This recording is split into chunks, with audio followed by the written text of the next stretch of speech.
이 새벽을 주님과 2부 돌아왔습니다. 이 시간에는 주예수 사랑교회 김준식 목사님께서 계시록 2장 1절에서 28절까지의 말씀을 본문으로 끝까지 이기는 성도들이란 제목의 하나님의 말씀 전해주시겠습니다.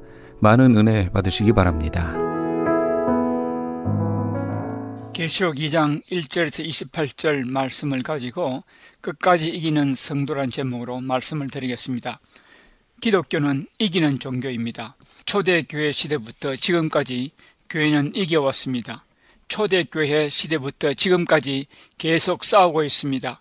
이 전쟁은 영적 전쟁이요 우주교회적인 전쟁입니다. 또 교회에 속한 성도 한 사람 한 사람의 각계 전투이기도 합니다. 교회가 평탄하게 지내온 것이 아닙니다. 초대교회 시대부터 끊임없이 핍박, 박해를 받아왔습니다. 세상 권력에 의한 박해와 타문화에 의해 핍박, 박해를 받았습니다. 초대교회는 무려 300년 동안 로마 정부에 의해 박해를 받았습니다. 중세교회는 무려 1000년 가까이 박해를 받았습니다. 그런데 박해를 받을수록 교회는 더욱 강해졌고 더 팽창해 갔습니다. 그래서 아무리 강한 박해도 견뎌내어 이겼습니다. 로마 정부가 교회를 그렇게 박해했는데 오히려 로마 정부가 기독교에 굴복하여 나중에는 기독교가 로마의 국교가 되기도 했습니다. 그러나 우리의 승리는 이 세상에서 하늘나라에 가기까지 끝까지 싸워 이겨야 합니다. 요한계시록은 예수 그리스도께서 사도 요한을 통해서 편지 형식으로 그 당시에 7교회에 보낸 서신 형식의 묵시록입니다. 예수님은 계시록 처음부터 각 교회에게 선언하시기를 이기는 자가 되라고 하셨습니다. 요한계시록의 의도는 각 성도들이 끝까지 이기는 자가 되어야 한다는 것입니다. 그 당시에 소아시아 지역에 교회들이 많았습니다. 그런데 이 7교회를 선택하신 것은 그 당시뿐만 아니라 지금까지 존재하는 모든 교회들의 모형입니다. 에베소 교회와 같은 교회, 스무나 교회와 같은 교회, 버가모 교회와 같은 교회, 필라델피아 교회와 같은 교회, 라오디게아 교회와 같은 교회들을 대표하는 교회들입니다. 각 교회마다 상황이 다릅니다. 교회가 어떤 상황에 처해 있다 할지라도, 아무리 환경이 열악하고 박해와 핍박을 받는다 할지라도 교회는 승리할 것이며 각 성도들은 이겨야 한다는 것입니다. 이 7교회 모형은 그 당시에도 있었고 그 이후에도 있었으며 현재에도 있고 앞으로도 있을 것입니다. 뿐만 아니라 우리 성도들 일생의 신앙 여정 가운데 개인적으로도 에베소 교회 유형의 삶에 처할 경우도 있고 버가모 교회와 같이 성적으로 유혹을 받을 상황에 처할 수도 있고 스무나 교회와 같이 가난, 실패, 좌절, 핍박, 박해를 받을 상황에 처할 수도 있으며 라오디게아 교회와 같이 세상적으로 잘 풀리고 형통하며 물질적으로 부유할 때도 있을 텐데 이런 각각의 상황에서도 신앙을 놓치지 말고 믿음의 승리를 해야 한다는 교훈을 주고 있습니다. 사람들은 어려울 때에 좀 더 주님께 가까이 오다가 세상적으로 잘 풀리고 물질적으로 부유해질 때에 하나님과 멀어지는 경우가 있습니다. 이 상태는 믿음을 놓친 경우요, 믿음의 선한 싸움에서 패배한 상태입니다. 주님이 7교회마다 이기는 자가 되라고 하시는 것은 우리 인생 여정에서 어떠한 상황에서도 믿음의 승리자가 되라는 말씀입니다. 요한계시록의 요점은 끝까지 승리하는 자가 되라는 말씀입니다. 어떤 상황에서도 믿음에 이기는 자가 되라는 것입니다. 오늘은 요한계시록 2장 3장에 나오는 7교회 모형을 하나씩 살펴보면서 각 경우의 교회 상황에서 우리는 어떻게 승리해야 할 것인가를 알아보기를 하겠습니다. 첫째로 에베소 교회입니다. 계시록 2장 1절에서 7절 말씀의 내용입니다. 에베소 교회는 당시의 아시아주의 수도였습니다. 상업과 교통, 문화의 중심지였습니다. 유명한 아데미 신전이 있을 만큼 우상 숭배가 성행하였으며 로마 황제를 숭배하는 중심 도시였습니다. 그리고 니골라당이라는 이단의 공격 아래에 있었습니다. 그러한 환경 속에 있었기 때문에 에베소 교회 교인들은 신앙의 정제를 지키기 위해 그렇지 않은 환경 속에 있는 다른 어떤 지역에 교회 교인들보다 몇 배 더 노력하지 않으면 안 되었습니다. 에베소 교회 교인들은 주변 상황에 물들지 않기 위해 주변의 이교 숭배 사상으로부터 자신을 지키기 위해 확고한 교리를 세워 그것을 열심히 붙들게 되었습니다. 이 에베소 교회는 바울 사도가 세운 교회요, 디모데가 목회한 교회요, 밤모섬의 유배에서 돌아온 후에 사도 요한도 목회한 교회였습니다. 그러나 이렇게 열심한 것까지는 좋았으나 외부로부터 자신들을 지키는 데만 급급한 나머지 세월이 지나면서 주님을 믿는 자로서의 삶의 실천에 대한 열정을 상실하고 말았습니다. 신앙의 교리를 지키는 소극적인 일에는 성공하였으나 지킨 교리를 삶 속에 실천하는 적극적인 신앙의 행위에 있어서는 실패한 것입니다. 에베소 교인들은 정통 교리는 지켰으나 교리가 주는 참된 의미는 실천하지 못한 채 교리만을 붙들고 있는 형식적인 신앙의 상태에 빠지고 말았습니다. 이 에베소 교회는 오늘날의 정통을 주장하면서 교리를 앞세우고 또한 이단을 경계하는 일은 잘하는데 활기가 없고 소극적이고 주님과의 깊은 관계를 상실한 교회입니다. 오늘날도 에베소 교회와 그리고 에베소 교회와 같은 교인들이 많습니다. 이런 결점을 벗어나 믿음의 끝까지 승리해야 할 것입니다. 계시록 2장 2절 3절에서 악한 자들을 용납지 않은 것과 거짓된 것을 드러낸 것과 참고 견디고 게으르지 아니한 것을 칭찬하노라 했습니다. 그러나 처음 사랑을 버렸다고 했습니다. 어디서 그 첫사랑을 잃었는지 깨닫고 회개하여 첫사랑을 회복하라고 권고하셨습니다. 그러므로 이런 상태에서 벗어나 이기는 자가 되라고 권면하십니다. 여기 이기는에 해당하는 헬라어의 시제가 현재 분사형으로서 계속적인 진행을 나타냅니다. 이긴다는 말은 군사용어로서 전투에서의 승리를 나타냅니다. 마지막 최후까지 군사처럼 비장한 각오와 자세로서 싸워 이겨야 할 것을 말합니다. 이기는 자에게는 하나님이 낙원에 있는 생명나무의 과실을 먹게 하겠다고 하셨습니다. 두 번째로 스무나 교회입니다. 계시록 2장 8절에서 11절 말씀의 내용입니다. 스무나는 에베소와 버가모와 함께 소아시아 지역에서 당대 최고의 도시라고 불리우기를 다투던 중심 도시였습니다. 그러나 당대 1급 도시라는 호칭은 세상적 관점에서는 좋은 것일지 모르나 기독교인의 관점에서는 결코 좋은 것은 아닙니다. 오늘날 우리가 살고 있는 이 세대와 비슷합니다. 그 시대 그 지역에 있어 1급 도시라는 그만큼 우상 숭배가 성행했고 그리고 스무나는 예루살렘이 멸망한 후에 많은 유대인들이 이주해서 정착한 도시입니다. 따라서 스무나 교회는 황제 숭배를 강요하는 로마 정부 세력과 유대주의적 기치 아래 기독교를 배척하는 유대인들이라는 커다란 두 세력으로부터 정치, 경제, 종교, 사회적으로 심한 박해를 받고 있었습니다. 이들은 신앙 정절을 지키기 위해 환난과 궁핍을 감당해야 했습니다.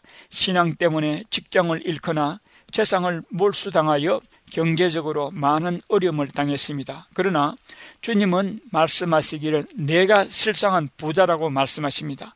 라오디게아 교회는 세상적으로 물질적으로 부유했습니다. 나는 부자라 부족한 것이 없다고 합니다만 그러나 주님은 너희는 가련하고 가난하고 눈물고 불쌍한 자라고 말씀했습니다. 그러한 극심한 어려움과 박해 속에서 스무나 교회의 교인들은 비록 몸은 가난하고 고통스러울지라도 신앙만은 변절시키지 않아 영적으로 부유함을 유지한 참된 신앙을 지켜 빌라델피아 교회와 함께 꾸지람은 듣지 않고 칭찬만 듣는 영광을 차지했습니다. 그들은 잠깐 더 계속될 고난 가운데서 참으며 죽기까지 충성하면 생명의 면류관을 받을 것이며 둘째 사망의 회를 짓지 아니할 것이라 했습니다. 스무나 교회는 결국 이 믿음을 굳게 지켜 교회 역사상 순교의 교회로 유명하며 그중 12번째 순교자 폴리갑과 같은 유명한 순교자를 배출하는 신실한 교회, 이기는 교회가 되었습니다. 폴리갑 감독은 유대인들에 의해 안식일에 화형을 당했습니다. 믿음의 정절을 지켜 죽기까지 충성하는 자가 이기는 자이며 생명의 면류관을 받을 것이라 했습니다. 세 번째로 버가모 교회입니다. 계시록 2장 12절에서 17절 말씀의 내용입니다. 버가모는 로마가 아시아 중에 편입시키기 이전에는 무시아주라 불리던 지역의 수도였습니다.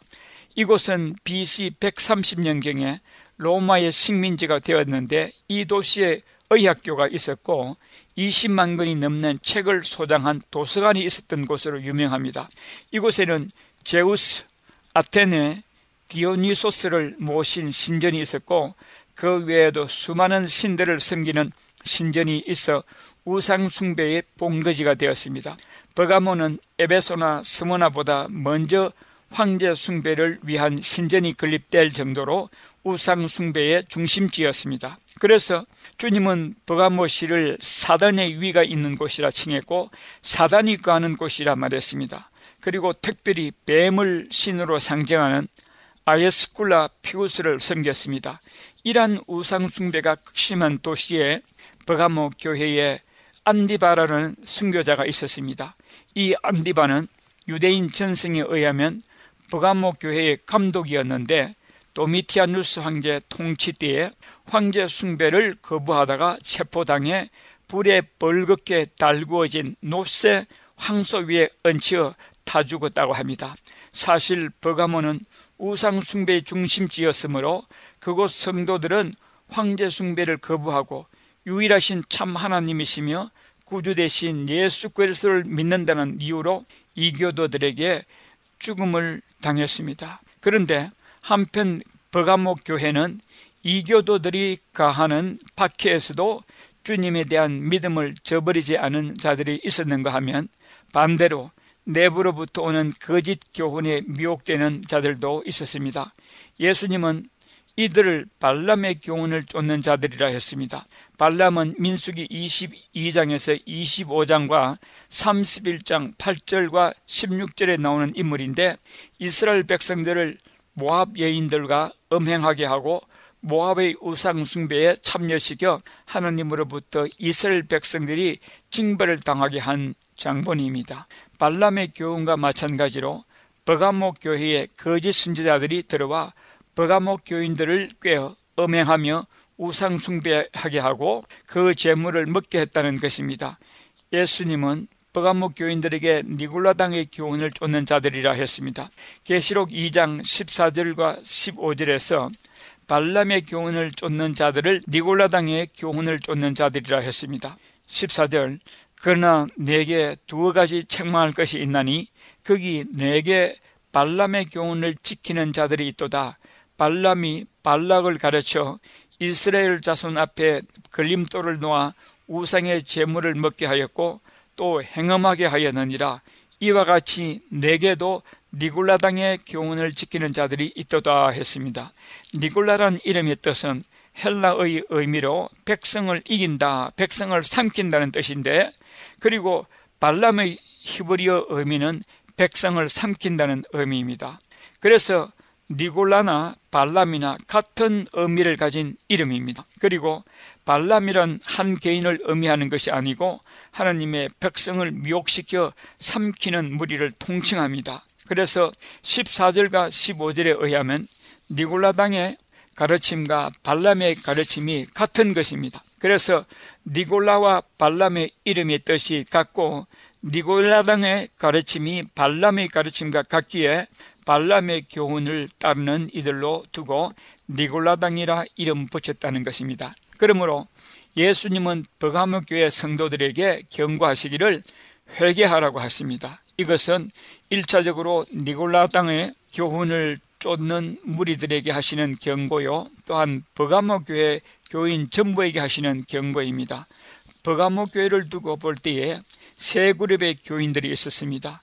안디바로 대표되는 예수님 신앙 때문에 순교도 불사하는 성도들과 또한 니골라당을 쫓는 교인들이 있었으며 이것을 묵인하는 교인들입니다.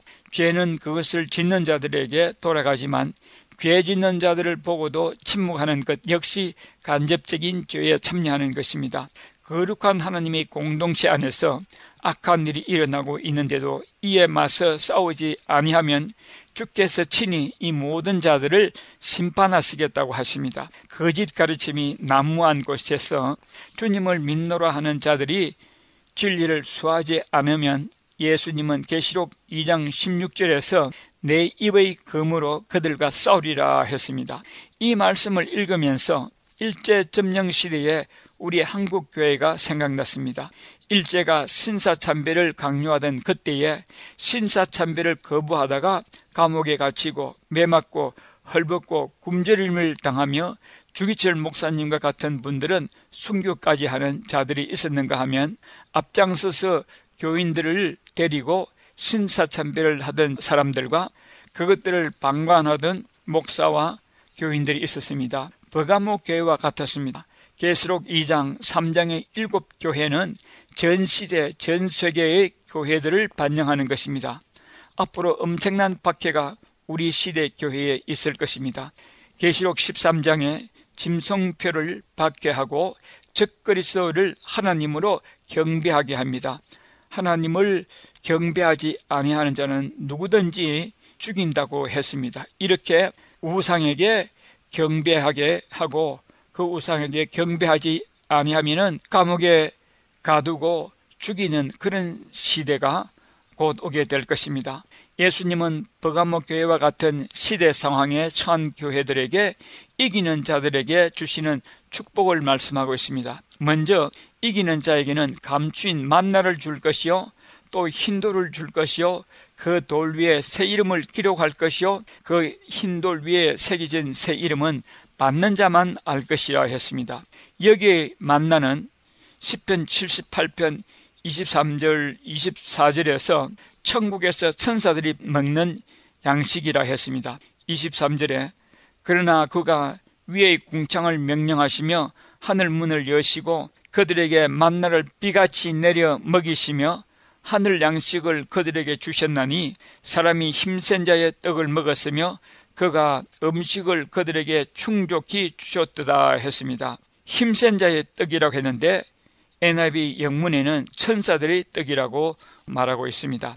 광야 40년 동안 이스라엘 백성들은 하늘의 천사들이 먹는 양식을 먹었습니다. 우리가 앞으로 천국에 가서 먹을 만나를 이스라엘 백성들이 몇천 년 전에 먼저 시식을 했습니다. 이기는 자들이 만나를 먹는다는 것은 천국에 가 있을 것이요 그곳에서 만나를 먹을 것이라는 말씀입니다. 지금까지 주 예수 사랑교회 김준식 목사님께서 하나님의 말씀 전해주셨습니다. 주 예수 사랑교회는 17910 사우스 프레올리 애비뉴 토렌스에 위치하고 있습니다. 교회 홈페이지는 www.loveofjesuschurch.com입니다. 김준식 목사님께서는 21세기의 세계 동향을 계시록의 시각으로 해석하는 요한계시록의 증언이란 제목의 책을 2권 펴내셨습니다. 목사님의 책은 일반 서점이 아닌 목사님께 직접 연락하셔서 구입하실 수 있습니다. 또한 이 시간 목사님의 설교를 CD로 받기 원하시는 분들도 213-434-3129 213지역 434-3129번으로 연락 주시기 바랍니다. 아니 당신 미장원 다녀왔어? 헤어스타일이 확 바뀌었네.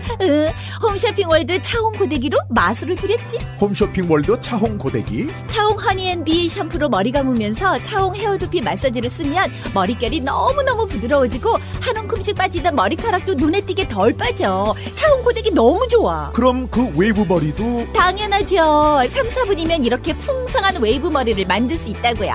너무 이쁘다. 어디서 샀어? 홈쇼핑월드. 가격 만족, 품질 만족, 행복한 쇼핑. 활가와 웨스턴 홈쇼핑 월드.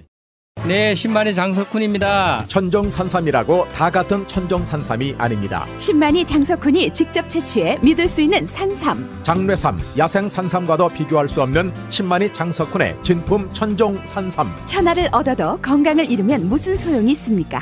지금 오셔서 신만이 장석훈이 직접 채취해온 산삼을 드시고 온 가족의 건강을 지키십시오. 한남체인 길 건너편 전화 213-388-1234 388-1234 신만이 장석훈의 천정 산삼. M3를 아십니까? 무슨 병에 걸렸던지 큰 효과를 준다는 신비한 영양제. 혈액에 영양을 공급하여 힘이 생기니까 피곤하지 않고 이제는 지팡이 없이 걸을 수 있다고 많은 분들이 간증을 합니다. 혈액 해독, 기력 회복, 뼈 골수 영양 공급, 심장, 뇌, 혈전 용해. 유태인 회사가 제조한 특수 영양제. M3. 혈액 순환을 잘 되게 하는 최고급 영양제. M3. 크던 작던 아픈 곳이 있다면 M3.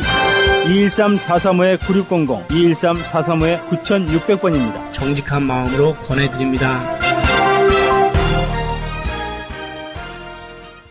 지금 여러분께서는 AM 1650과 인터넷을 통해 미 전역과 전 세계로 방송되는 크리스천 헤럴드의 이 새벽을 주님과 2부 함께하고 계십니다.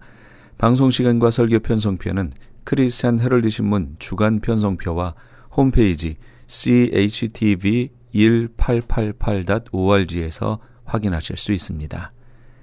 계속해서 이 시간에는 온마음교회 김종환 목사님께서 마태복음 5장 9절에서 10절까지의 말씀을 본문으로 이런 사람이 복된 사람입니다. 그 네 번째 시간 하나님의 말씀 전해주시겠습니다. 그리스도인들이 어떻게 은혜롭게 세상을 사는가 하는 것에 관한 말씀이 마태복음 5장 3절에서부터 10절까지에 있는 팔복 말씀입니다. 이 말씀을 제가 시리즈로 시작하면서 처음에 말씀드렸던 게 뭔가 하면 이 복은 우리가 기대하는 세상의 복과는 조금 다릅니다. 황금 덩어리도 아니고요. 높은 지기에 올라가는 것도 아니고요. 이 8가지의 복은 성령께서 우리 마음을 변화시키셔서 우리가 세상을 살아나가는 데 있어서 어떻게 하면 하나님의 은혜를 더 받고 예수 그리스도처럼 세상을 살아서 내 주변을 행복하게 하고 더불어 나도 행복하고 이 세상을 기쁘게 살아갈 수 있을 것인가에 관한 말씀이지, 이건 우리가 기대하는 것처럼 연봉이 많이 오르고 장사가 대박이 나고 하는 그런 복과는 차원이 다른 복이라 마치 이렇게 표현할 수 있겠죠. 어린아이는 초콜릿 하나, 사탕 하나, 예쁜 인형 하나, 장난감 하나에 기뻐하고 자지러지고 뒤로 넘어지고 그걸 행복으로, 기쁨으로, 복으로 여길 수 있지만 성숙한 사람은 좋은 책 한 권을 읽으면서 아름다운 음악을 들으면서 오페라를 감상하면서 정말 좋은 그림을 보면서 행복해하는, 행복의 본질이 달라요. 그죠? 나이가 다 찼는데 어른이 됐는데 여전히 사탕 하나에 초콜릿 하나에 마음을 뺏기면 우리는 그분들에게 뭐라고 말하냐면 아직 성숙하지 못했네 이렇게 말해요. 우리의 기쁨이, 인생의 기쁨이 어디에 있는가요? 아마 이 중에는 가져볼 것 웬만큼 가져본 분들도 계시고요. 아직 그걸 위해서 추구하는 분들도 계시지만 성경이 우리에게 본질적으로 주고자 하는 복은 이 땅에 많은 사람들이 추구하는 복과는 다르다. 그는 끊임없이 성령에 의해서 성령이 나를 지배하면서 내가 변화되고 바뀌고 그래서 그리스도의 마음이 되는 것, 그로 인해서 얻어지는 것을 예수님은 마태복음 5장 3절에서 8절까지 말씀을 주셨어요. 다시 한번 정리해 볼까요? 3절에 있었던 첫 번째 복 뭐였죠? 심령이 가난한 자는 복이 있나니 그랬어요. 심령이 가난한 사람, 이거는 내 힘으로는 하나님께 갈 수 없다, 천국에 갈 수 없다를 인정하는 사람에게 천국이 거의 그의 것입니다 그랬어요. 애통하는 자가 받는 두 번째 복이 있는데, 애통한다는 말은 내 죄를 하나님께 고하고 인정하고 참회하는 마음을 가질 때 하나님께서 그를 위로하신다 그랬어요. 위로한다는 말의 의미는 뭐예요? 곁에 둔다. 하나님 곁에 둔다. 하나님으로 더 멀리 떨어져 있는 나를, 우리를 하나님 곁에 두신다. 세 번째 받을 복이 뭐였었어요?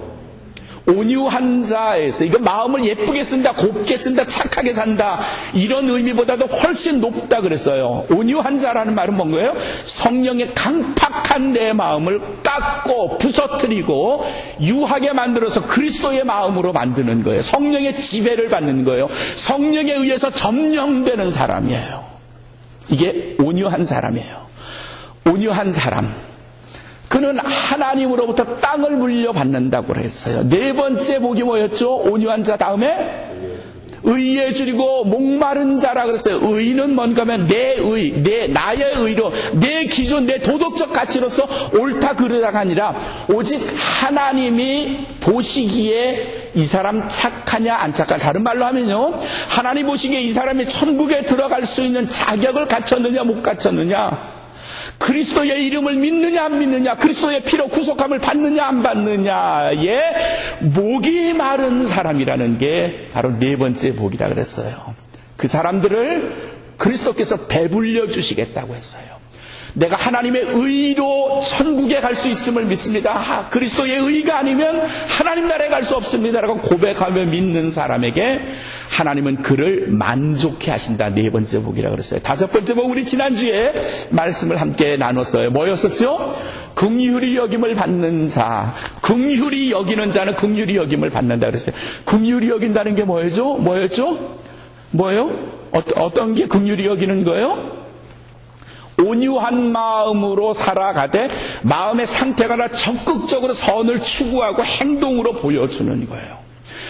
직접적으로, 아주 적극적으로, 구체적으로 세상을 살면서 이웃을 돕고 다른 사람을 그리스도의 사랑으로 사랑하는 일에 실천하는 사람을 하나님께서 그런 사람을 복 주신다. 이게 긍휼히 행하는 자가 받을 복이라고 했어요. 여섯 번째 복이 뭐였었죠? 마음이 청결한 자는 복이 있나니 저희가 하나님을 볼 것이면서요. 마음이 청결하다는 말이 뭘까요? 우리의 마음이 그냥 깨끗한 걸 말하는 것 이상이에요. 우리의 영혼이 오직 하나님만을 바라보는 거예요. 하나님께 집중하는 거라 제가 그렇게 말씀을 드렸어요. 하나님께 우리의 마음을 집중하는 겁니다. 우리의 삶에 여러 가지 부스러기들이 많죠. 여러 갈래길들이 많지만 그것 다 정리하고 오직 하나님에게 concentrate 하는 거죠. Focus on the God. 하나님에게 집중하는 것. 그럴 때 하나님을 볼 수 있다. 하나님을 만날 수 있다. 하나님을 알 수 있다. 이게 여섯 번째 복이었어요. 오늘 일곱 번째와 여덟 번째 복이 9절과 10절에 등장합니다. 9절에서 우리에게 주시는 일곱 번째 복이 뭔가 하면 화평케 하는 자는 복이 있나니 저희가 하나님의 아들이라 일컬음을 받을 것이며 그랬어요. 화평케 한다. 화평하는 자는 하나님의 아들로 인정을 받는다. 그런 말이겠죠. 화평이 뭐죠? 화평이 뭐죠? 그냥 평화롭게 산다. 평화를 사랑한다. 좀 더 적극적으로 말하면 한문으로 화평은 이룰화의 평화평자, 평화를 이룬다 하는 말이에요. 적극적으로 평화를 추구한다 하는 말이에요. Don't bother me. 나 그냥 이렇게 살 테니까 나 방해하지 마. 혼자 평화롭게 사는 게 아니라, 혼자 그냥 안전하게 안심하게 사는 게 아니라 적극적으로 평화를 추구하면서 만들어가는 사람. 이걸 우리는 뭐라고 하는 거면 peace maker, 평화를 만드는 사람, 평화를 추구하는 사람, 이렇게 말해요. peace maker.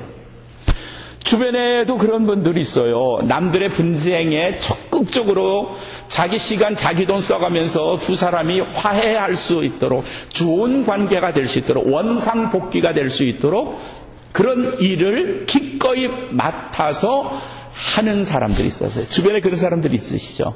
여러분들 자신인가요?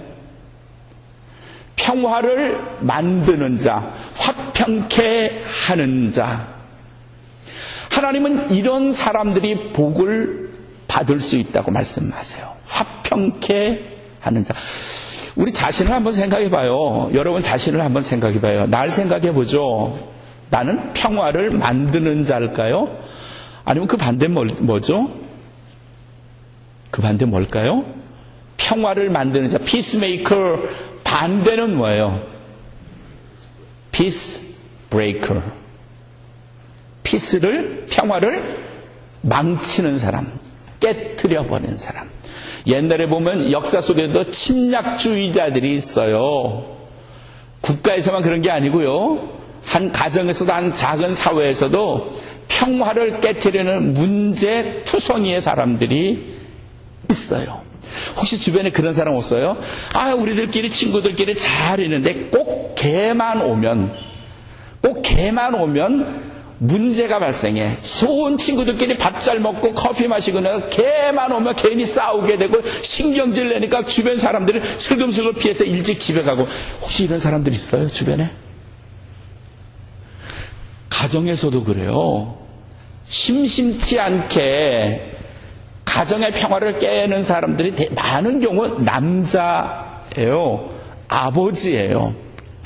아이들과 어머니가 저녁에 학교 갔다 와서 일 끝나고 밥을 맛있게 먹고 있는데 아버지가 밤에 들어오면은 아버지는 얼굴이 시뻘게 져가지고 똑바른 걸음으로는 절대로 들어오지 못하고 좌우로 흔들리는 걸음으로 들어와가지고 들어오자마자 고함을 지르고 손에 잡히는 대로 막 집어 던지고 보이는 대로 아이들 때리고요. 피스브레이커.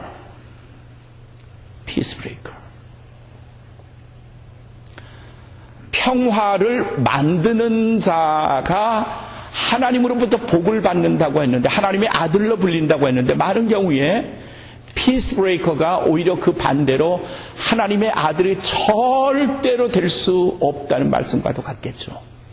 문제는 나는 이 땅에서, 나는 우리 집에서, 나는 우리 사회에서, 나는 우리 교회에서 내가 머물고 있는 어느 곳에서 나는 피스메이커입니까? 피스브레이커입니까? 네? 피스메이커요? 피스메이커가 되셔야 돼요. 그래야 하나님의 아들로 인정을 받는데요.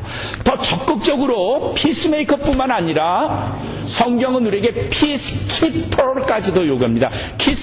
피스키퍼는 뭔가 하면요, 평화를 만들 뿐만 아니라 그 평화를 지켜나가는 사람들.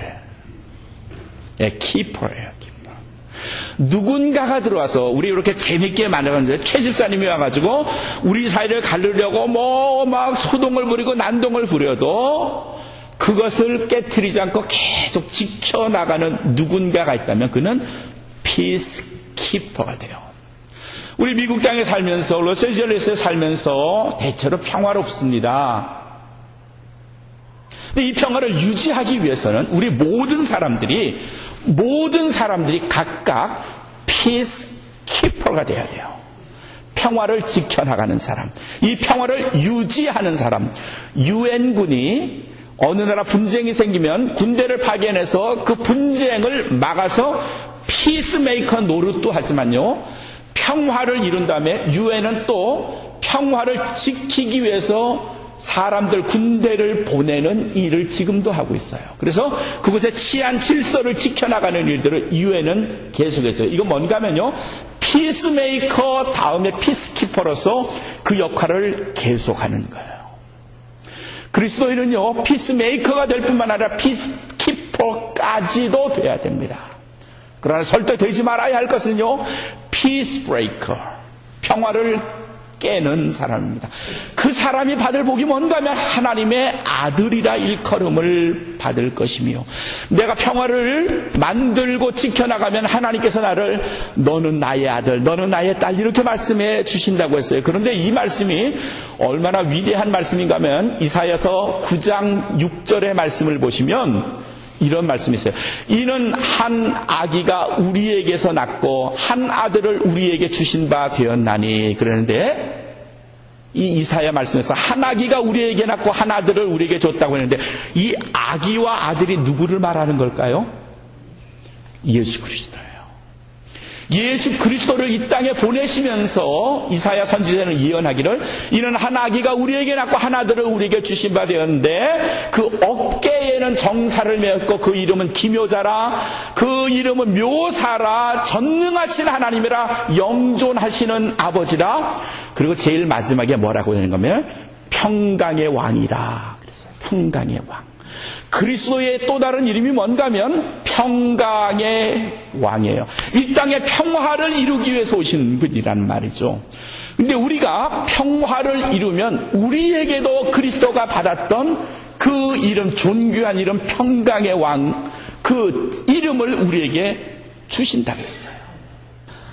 우리가 평화를 지켜나가면 그것으로 인해서 하나님께서 우리를 하나님의 아들로 인정해 주시겠다고 하는 7번째 복. 사랑하는 성도 여러분, 적극적으로 평강을 지켜나가셔야 돼요. 평강을 이루셔야 돼요. 화평케 하는 자가 되어야 돼요. 그러나 절대로 되지 말아야 하는 것은 분쟁을 일으키는 사람, 평화를 깨트려버리는 사람, 좋은 관계를 망치는 사람, 남들이 가진 기쁨을 망가뜨리는 사람, 행복을 파괴하는 사람. 피스브레이커는 절대로 되어서는 안 되죠. 이건 그리스도께서 우리에게 주신 이 땅에서 이루신 일을 완전히 뒤집어 엎는 반그리스도적 행위, 적그리스도적 행위이기 때문이죠. 10절의 마지막으로 8번째 복이 있습니다. 8번째 복, 의에 관해서인데요. 의를 위하여 핍박을 받는 자는 복이 있나니 천국이 저희 것임이라 했어요. 근데 이 말씀 10절 8번째 복을 보면요, 어떤 분들은 이게 6번째의 복, 6절에 있는 4번째 복과 같다 그러시는데, 아니 같지 않아요. 4번째 복은 뭔가 하면요, 의에 줄이고 목마른 자는 복이 있다 그랬어요. 근데 이건요, 마지막 8번째 복은 의에 줄이고가 아니라 의를 위하여 핍박을 받는 자, 이런 말이에요. 차이점이 뭔가 하면 4번째 복은 의에 갈급한 거예요. 그리스도의 의가 아니면, 하나님의 의가 아니면 나는 세상을 살 수가 없습니다, 천국에 갈 수 없습니다라고 의를 추구하는 것이 4번째 복 6절의 말씀이라면, 10절은 뭔가 하면요, 자기가 가진 하나님의 의를 세상에 가지고 살 동안에 어떤 사람들이, 야, 너 하나님 없어, 너 예수 믿어봐야 필요 없는 거야. 그럴 때마다 내가 막 흔들리거든요. 갈등을 겪거든요. 그럴 때 내가 가진 그 하나님의 의를 굳건하게 지키는 게 10절의 말씀이에요. 4번째 6절의 의는 의를 갖기 위해서 우리가 복을 받아야 한다, 의를 가지면 복이 받는다지만, 10절에 있는 8번째 복은 의를 지키는 자의 복이에요. 왜냐하면요, 내가 가진 하나님의 의를 어떻게 하든지 사탄은, 악마는 깨트려버리고 내게서 있는 하나님의 의를 빼앗아가려고 하기 때문에요. 그래서 초대교회 교인들에게, 많은 사람들에게 핍박을 가해요. 로마 정부가 근 300년 동안 기독교인들을 탄압하고 핍박하고요, 무지하게 많은 사람들이 죽었고요, 한국의 역사 속에서 기독교를 믿는다는 이유 때문에 얼마나 많은 사람들이 죽었는지 몰라요. 의를 위하여 핍박을 받는다 하는 말은, 내가 예수님을 믿는다는 이유 때문에 핍박을 받을 때 그것을 지키는 자가 복이 있다고 했어요. 어떤 사람들이 핍박을 받는다, 고난을 받는다면요, 목사님 저도 고난을 받아요, 핍박을 받아요. 무슨 고난을 받아요? 내가 뭐 친구에게 돈을 빌려다 줬는데 그 친구가 나를 돈을 떼고 어쩌고 저쩌고요. 나중에 알아보니까 고에게 이자를 받기 위해서 돈을 빌려줬는데 그것 때문에 싸웠다, 이런 얘기죠. 욕심을 부리다가 고난을 받으면 자기가 마치 핍박을 받는다고 생각을 하는데, 아니요, 여기서 말하는 핍박은요, 의를 위해서, 그리스도의 이름을 지키기 위해서, 내가 그리스도인이라는 이름을 지키기 위해서 받는 핍박을 말해요. 내 욕심, 내 고집 때문에 받는 그런 핍박 말고요.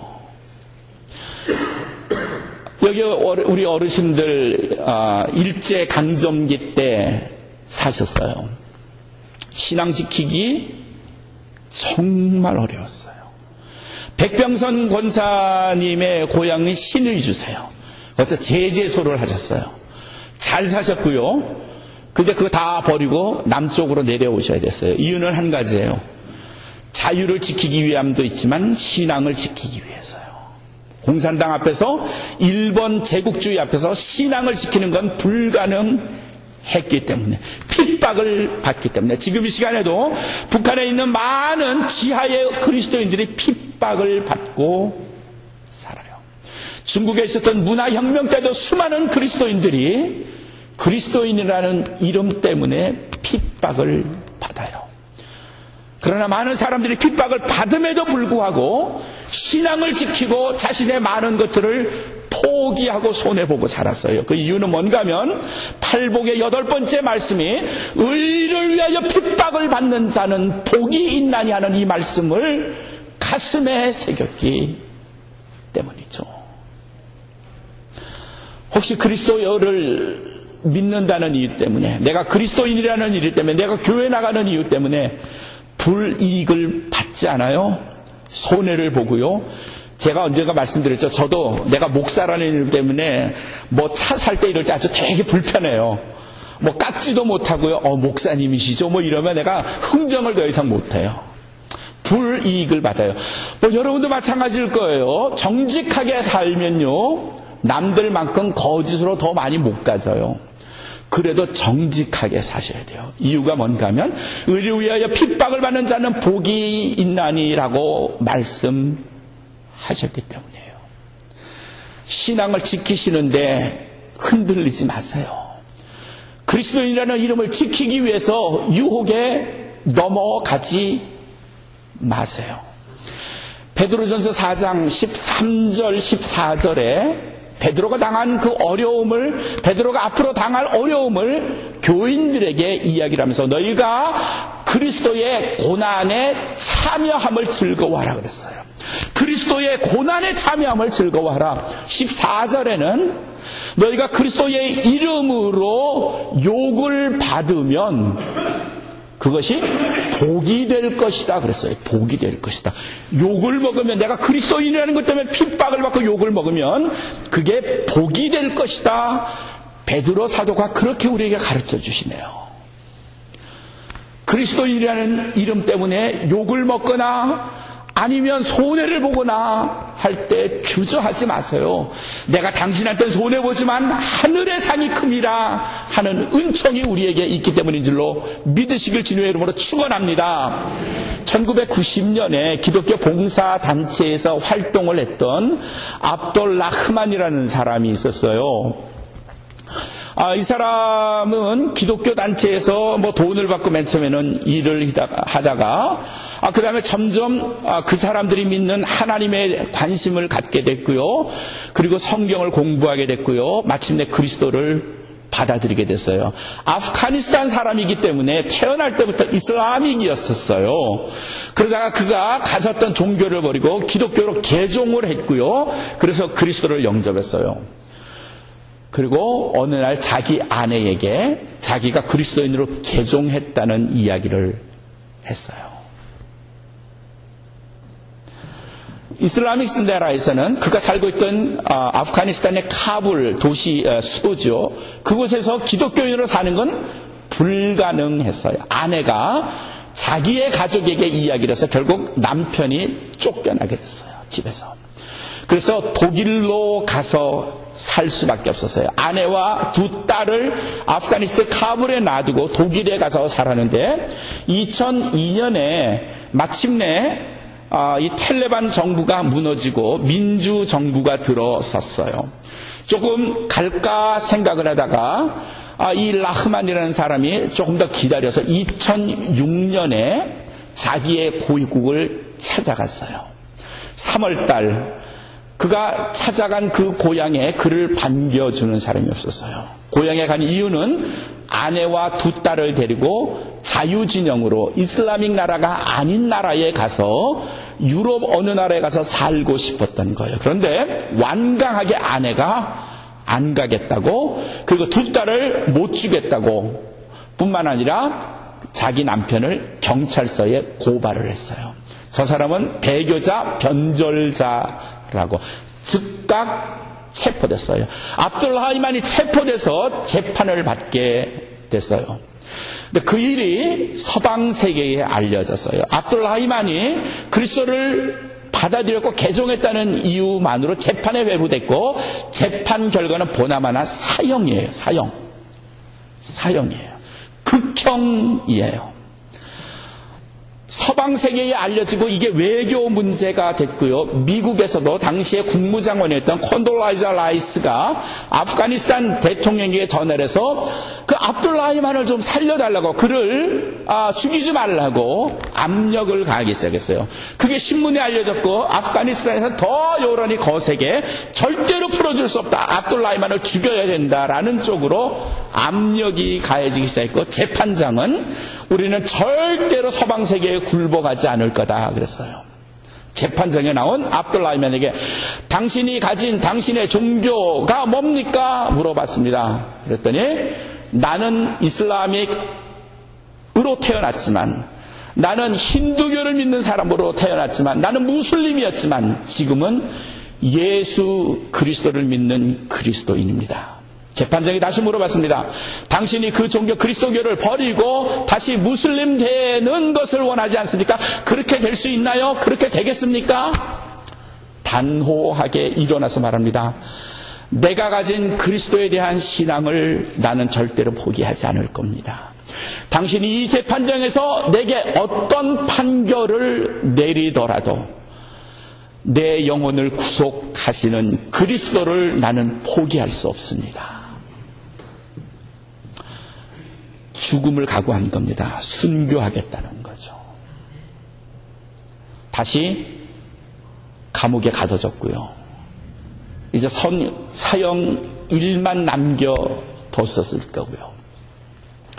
그 재판 과정이 다시 서방 세계에 알려졌고, 서방 세계에서는, 미국에서는 굉장한 압력으로 아프가니스탄을 공격했고요. 결국 2006년 3월 28일 압둘라이만이 감옥에서 나와 비행기를 탈 수 있었고요.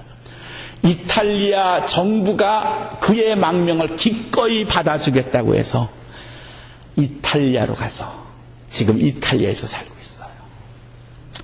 죽을 뻔한 그였지만 하나님께서 서방 세계를 통해서 그를 구명하셨고, 그가 그 갖은 협박에도 불구하고 신앙을 지켰더니 하나님께서 그를 하나님의 아들로 자유롭게 살 수 있도록 기회를 허락하셨어요.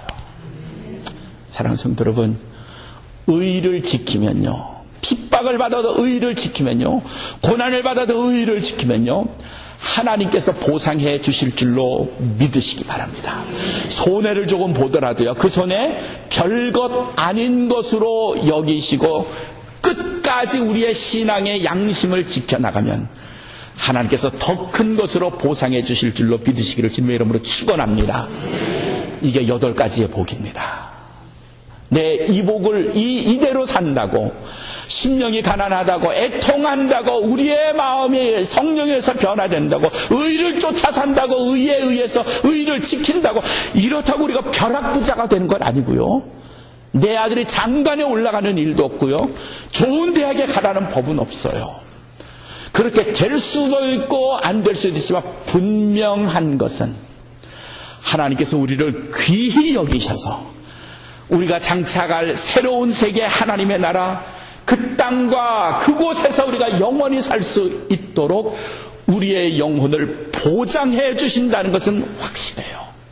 이보다 더 큰 은혜가 어디 있습니까? 사랑하는 성도 여러분, 우리의 심령을 가난하게 하시고 애통하는 마음으로 살고, 우리가 하나님을 바라볼 수 있도록 늘 정결한 마음으로 사셔서 오늘 우리가 누릴 하나님의 8가지의 복을 누림으로 우리의 심령을 날마다 새롭게 변화시킴으로 하나님께서 보장해 주신 이 복 모두가 여러분의 것이 되시기를 주님의 이름으로 축원합니다. 지금까지 온마음교회 김종환 목사님께서 귀한 하나님의 말씀 전해주셨습니다. 온마음교회는 1733 노스 뉴햄프셔 애비뉴 LA에 위치하고 있습니다. 방송 들으시고 신앙상담을 원하시는 분은 213-435-8738 213지역 435-8738번으로 전화하시기 바랍니다. 그리고 유튜브.com 검색창에서 김종환 목사님을 검색하시면 더욱더 다양한 말씀을 통해 은혜 받으실 수 있습니다. 미국 최초 서든 캘리포니아 세미너리 상담심리학 석사와 결혼가족 치료사, 상담심리학 박사 한국어 과정, 캘리포니아 심리학협회가 인정한 서든 캘리포니아 세미너리 과정 수료 시 캘리포니아 면허 시험 응시 자격이 부여되며 면허 취득 시 직접 클리닉도 오픈하실 수 있습니다. 저렴한 학비, 다양한 장학금으로 학비 걱정도 끝. 한국어로 편하게 배우는 심리학 석박사 과정 서든 캘리포니아 세미너리 323-529-3339 323-529-3339. 크리스찬 헤럴드 안내입니다. LA 한인타운에 있는 프레이즈 교회에서 다음 달인 7월 9일 토요일에 제2차 요한계시록 세미나를 개최합니다. 계시록 7교회를 시작으로 7년 대환란, 적그리스도는 누구인가, 휴거는 언제 일어나는가, 베리칩은 짐승표인가, 그리고 한 번 구원은 영원한 구원인가 등등 계시록의 핵심 키워드를 중심으로 피터 정 목사의 세미나가 진행됩니다. 세미나 참가비는 교재와 점심 식대비로 10불이며 목사님을 비롯한 사역자들은 참가비가 없습니다. 계시록의 말씀을 배우기 원하는 성도님들은 오는 7월 9일 토요일 오전 10시까지 2668 웨스트 피코 블러버드 LA 한인타운 피코와 캔모어에 있는 프레이즈 교회로 오시거나 전화 213-700-9833 213-700-9833번으로 문의하시기 바랍니다.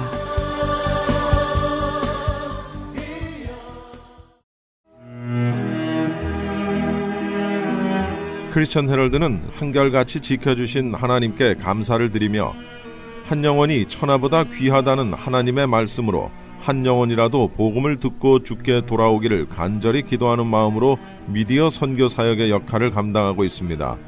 이러한 선교 사역의 역할을 감당하는 크리스천 헤럴드는 성도님들의 기도와 격려 그리고 후원이 필요합니다. 여러분 한 분 한 분이 참여할 때 저희 크리스천 헤럴드는 큰 힘을 얻고 이 일을 계속 감당할 수 있습니다.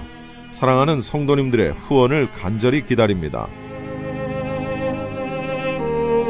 후원 방법은 일시금으로 특별 후원금 그리고 매달 10불의 천사 후원금이 있습니다. 여러분의 많은 참여를 부탁드립니다. 자세한 안내는 크리스천 헤럴드 213-353-0777 213-353-0777번으로 하시기 바랍니다.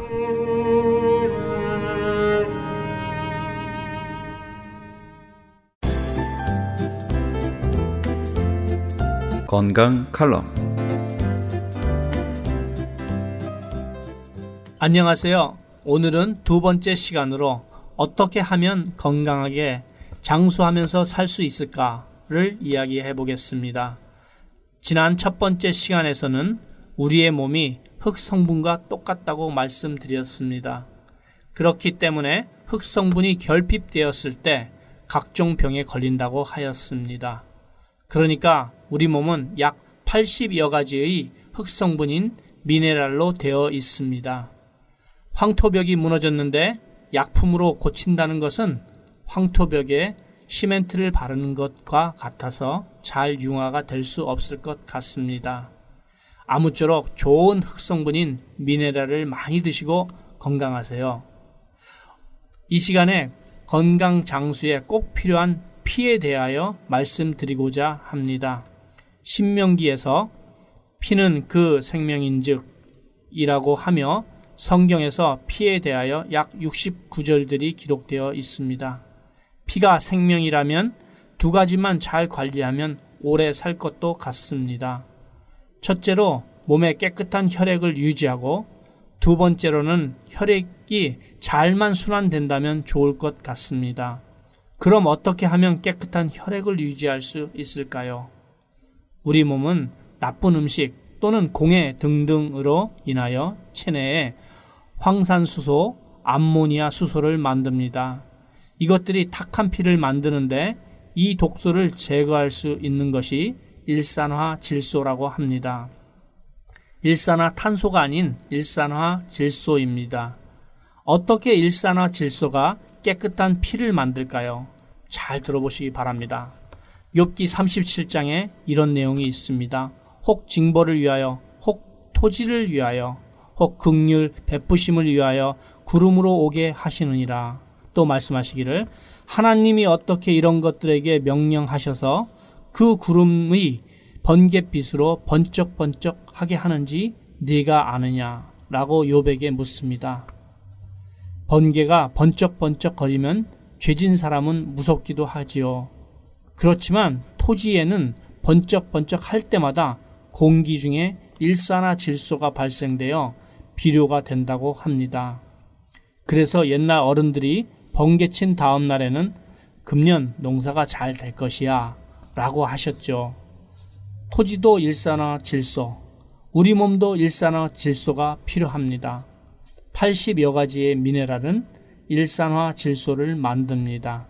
이 요소들이 혈액에서 독소들을 해독하면서 주로 마그네슘이 혈액순환을 시킵니다. 그러니까 혈액만 깨끗하게 된다면 병에 걸리지도 않고 걸린 병도 나을 수 있을 것 같습니다. 이 시간에 이론보다는 사실을 말씀드리고자 합니다. 강원도 원주에 어떤 아이가 있습니다. 지금 나이는 19살입니다. 이 아이는 시각장애자이고 간질이 심하고 자폐증, 심한 염증을 갖고 태어났습니다. 19년 동안 병원에서 주는 약을 먹고도 온몸에 염증으로 인하여 귀, 코에서는 물론 손, 발 등에서 고름이 나왔습니다. 그리고 하루에 3번 간질을 해서 유리에도 넘어지고 마룻바닥에도 넘어지곤 합니다. 또 감각이 없어서 뜨거운 라면을 후루룩 마시다가 얼굴 여기저기를 데웠습니다. 그렇기 때문에 그 아이의 어머니의 기도 제목이 이 아이를 빨리 데려가 주세요 였습니다. 이런 아이가 기적의 영양제 M3를 먹고 그날부터 발작 간질을 하지 않았고 온몸에 있던 고름도 12일 만에 다 없어졌으며 감각 또한 돌아와서 뜨거운 라면은 더 이상 먹지 않는다고 합니다. 이 아이도 혈액에 문제가 있었던 것이지요. 청취자 여러분, 여러분께서는 이 아이보다 더 심한 병에 걸리셨습니까? 이 밖에도 2,000여 명이 큰 효과를 보았습니다. 그래서 M3 영양제를 무슨 병에 걸렸든지 큰 효과를 주는 신비한 기적의 영양제라고 합니다. 상표인 M3의 뜻은 3일만 먹어보면 몸이 말한다고 해서 M3입니다. 부디 건강하시고 장수하세요. 정직한 마음으로 권해드립니다. 무료 건강 상담과 M3 구입에 관한 문의는 213-435-9600번 213-435-9600입니다. 감사합니다.